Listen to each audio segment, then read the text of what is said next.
खुलुमबाय इनसाइडनि बर'आव आं मिथु बर'। सानैनि हाबाफारिजों मिजोरामनि आन्थुरियाम फेस्टिभेला खुंफुंजाबाय।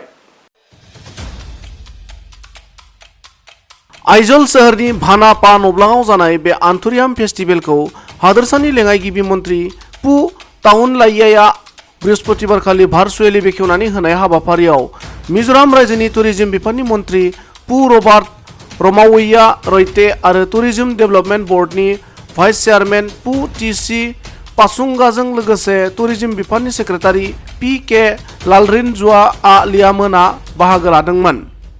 मख'नो गोनांदि हादोरसानि सोरखारि बे फेस्टिभेला थांनाय बोसोराव कर'ना बेरामनि थाखाय खुंफुंजायाखैमोन। देग्लाय साननैनि बे हाबाफारिया कभिड खान्थिनि गेजेरजों माखासे महरगिरिफोरनि रोजाबनाय आरो मोसानायजों लोगोसे हारिनि हारिमु दोरोङारि दिन्थिफुंनायनि गेजेरजों दिनै मोनाबिलिसिम जागोन होनना मिथिहोयो।